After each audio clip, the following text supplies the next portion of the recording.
I still remember the sound of their laughter as the truck pulled away. The heat pressed down on my shoulders, thick and unforgiving, while dust curled up from the tires and hung in the air like a bad memory. I stood there frozen, one hand still raised, my heart dropping so fast it made me dizzy. Luke was not in my life yet. Back then, the man who was supposed to love me was my husband, Evan Sullivan. "Evan!" I shouted, my voice cracking as I ran a few steps after the truck. "Evan, wait." He did not even slow down. His brothers leaned out the windows, laughing, filming, treating the moment like a joke they would replay later. I heard one of them shout something about seeing me soon, his voice fading as the truck disappeared down the road. The gas station sat alone in the middle of nowhere. One pump, a flickering light, a bathroom that looked like it had not been cleaned in years. My phone was dead. My wallet was gone. I had left it in the truck when I ran inside to grab Evan a drink, because he said he was too tired to walk. I waited 5 minutes, 20, an hour. I kept telling myself it was just a prank. Evan liked pranks. His family loved them. I had learned to smile through a lot of things I did not find funny. But when the sun burned my skin and no truck came back, something inside me shifted. My phone buzzed once before dying completely. A single message. "Do not be mad, just a prank. We will come back." I stared at the screen until it went dark. That was the moment I understood this was not a joke. It was a truth I had been avoiding for years. I was not safe. I was not valued. And I was standing alone on the side of the road, with no one coming back for me. That day did not break my marriage. It revealed what it had always been. Before that day, I used to believe I was lucky. I told myself that Evan was a good man who just came from a loud family, that his brothers were immature but harmless, that every marriage had flaws, and that love meant learning to tolerate them. I had been raised to keep the peace, to smooth things over, to laugh things off so no one felt uncomfortable. When I married Evan, I carried that habit straight into his family. Every holiday came with a test, a joke at my expense, a comment wrapped in laughter. If I looked hurt, someone would say I was taking it too seriously. If I spoke up, I was accused of ruining the mood. Evan always stood just slightly to the side of it all. He did not start the jokes, but he never stopped them either. He would smile and tell me later that I needed thicker skin, that his brothers did not mean anything by it. I wanted to believe him, so I adjusted myself instead. I learned when to stay quiet. I learned how to smile on cue. I learned how to swallow the tight feeling in my chest when I felt small in my own home. From the outside, our life looked fine. We worked. We hosted dinners. We posted pictures that made people comment about how happy we looked. But inside, I was always bracing for the next moment I would be embarrassed or dismissed. I told myself it was normal. I told myself love was compromise. What I did not realize back then was that compromise should never cost you your dignity. Little by little, without anyone noticing, I began to disappear inside my own life. And I thought that was just what being married meant. I was wrong. Looking back now, the signs were everywhere. The jokes were never random. They always landed in the same place on me.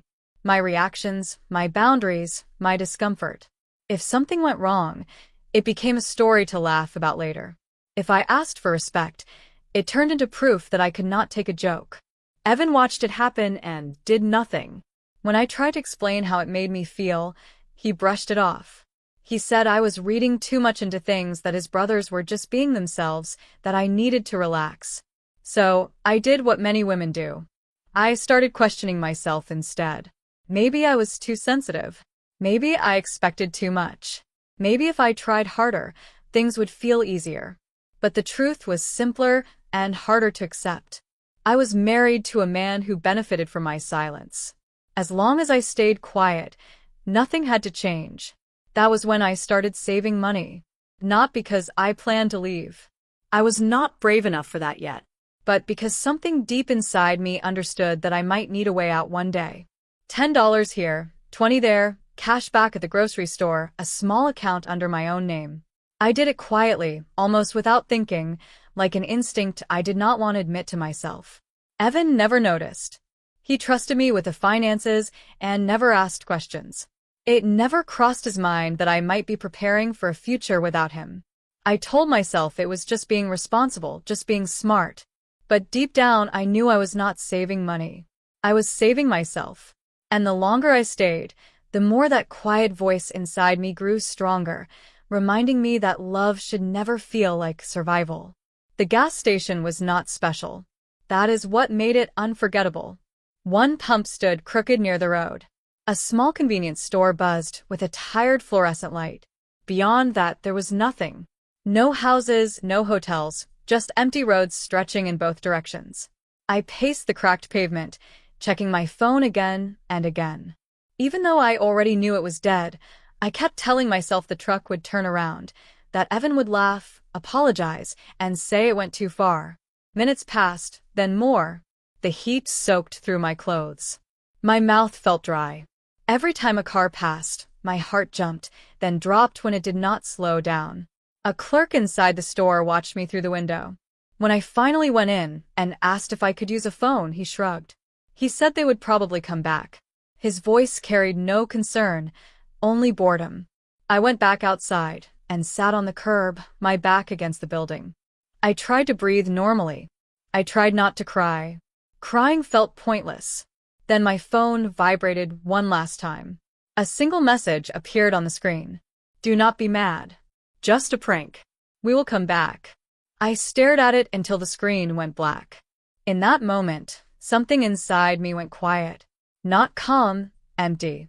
This was not the first time my feelings had been dismissed. It was not even the worst, but it was the first time I was truly alone with no way to soften it or explain it away. They were laughing somewhere down the road, comfortable, entertained, certain I would still be there when they felt like returning. And I realized something that changed everything. I did not want them to come back. The fear I felt was real, but underneath it was something stronger. Clarity. This was what my life would always look like if I stayed, waiting, hoping, making excuses for people who never checked if I was okay. That gas station did not end my marriage. It stripped away the last illusion I had been clinging to. I stayed at that gas station longer than I should have. Part of me kept expecting Evan to realize he had gone too far, to turn the truck around, to show up embarrassed and apologetic. But another part of me already knew better. A woman pulled in with a minivan, 2 kids in the back seat, music playing softly through the open windows. She looked at me standing there alone and asked if I was all right. I did not tell her everything. I just said I needed to go north. She hesitated for a moment, then nodded. She said she could take me as far as the next town. I thanked her like she had just offered me a lifeline because that was exactly what she was doing. As we drove, I stared out the window and let the road pull me away. I did not cry. I did not call Evan. I did not send a message explaining myself. For the first time in years, I did not feel the need to justify my choices. She dropped me near a small bus station just as the sky started to darken. Before she left, she handed me a charger, a bottle of water, and a few dollars. She told me to take care of myself. I used the last bit of power on my phone to check the bus schedule. Then, I messaged the only person I could think of who would not ask questions. Rose Bennett. I had not spoken to her in years, but she replied within minutes. Come, she wrote. You are always welcome. I bought a one-way ticket with the money I had saved. As the bus pulled out of the station, I watched the town disappear behind me. I did not feel dramatic. I did not feel reckless. I felt certain. I was not running away from my marriage. I was walking toward my life. The bus ride took all night. I barely slept, watching street lights blur into long streaks against the window. Every mile felt like distance from a version of myself I no longer wanted to be. I did not know exactly what waited for me, only that I needed somewhere quiet, somewhere safe. When the bus finally stopped, the air smelled like salt and damp wood. The sky was pale, with early morning light. I stepped off with stiff legs and a tired body, but something inside me felt strangely steady. Rose Bennett was waiting in an old sedan near the curb. She looked older than I remembered, her hair more gray, her hands a little slower. But when she hugged me, it felt the same, solid, certain. like coming home to a place that never closed its door. She did not ask why I was there. She did not ask where Evan was or what had happened. She just said, "Let us get you inside." Her house sat on a quiet street near the water. The paint was chipped in places. Wind chimes tapped softly on the porch. Inside, everything smelled like clean soap and fresh bread. I slept for almost 2 days. When I woke up, Rose was at the kitchen table folding laundry. She slid a plate of food toward me, then placed an envelope beside it. Inside was a small stack of cash and a note with a name written carefully in ink. Paige Morgan. "My friend at the diner could use help," she said gently. "They do not ask many questions. You can use your mother's name." I stared at the paper for a long moment. Morgan felt familiar, safe, like a part of me I had not lost, only set aside. I nodded.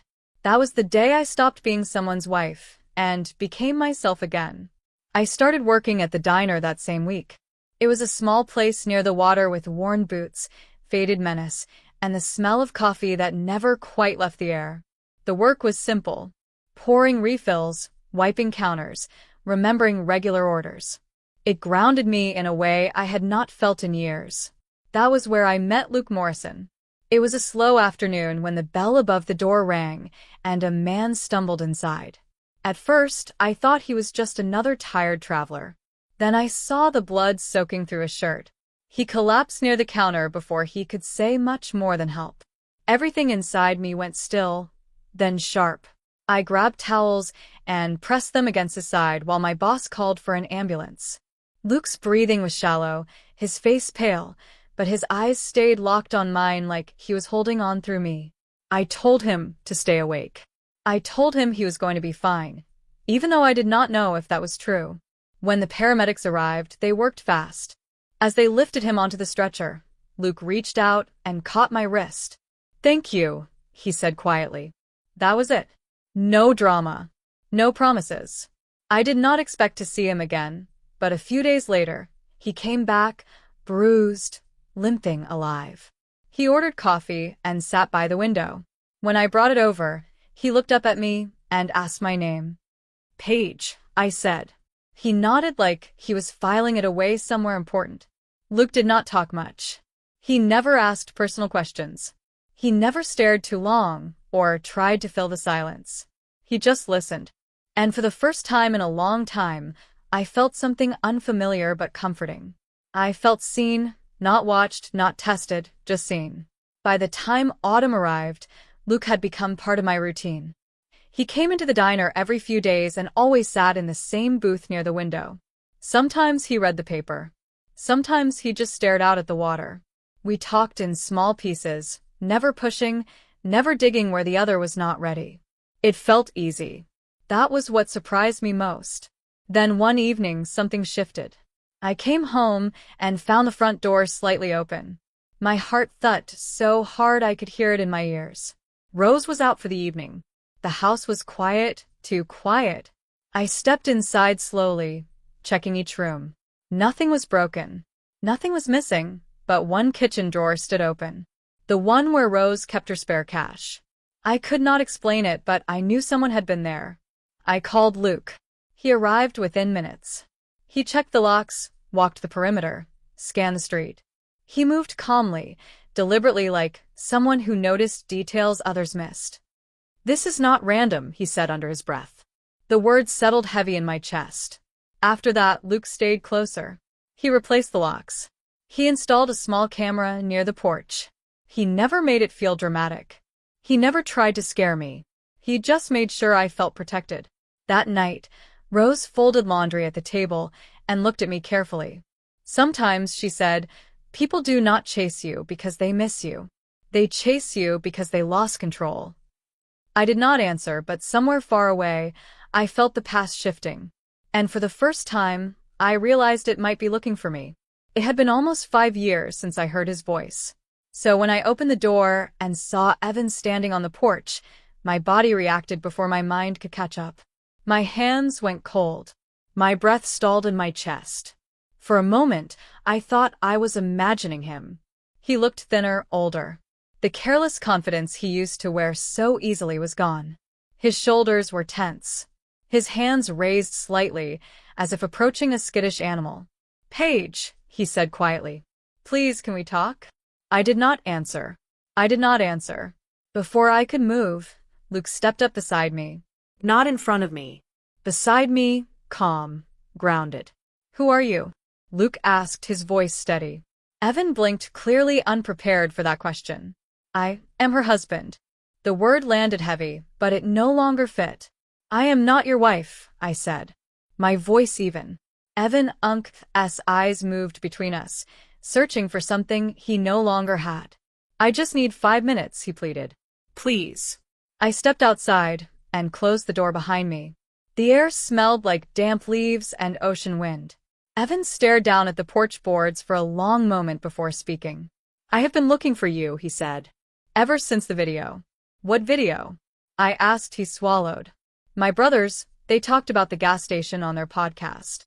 They thought it was funny. It went viral. People were furious.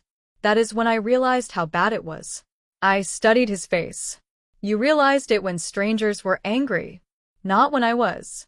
He flinched. "I left them," he said quickly. "I left the business. I have been trying to fix my life." Why now? I asked. "Because I could not carry it anymore," he whispered. "What I did, what I allowed."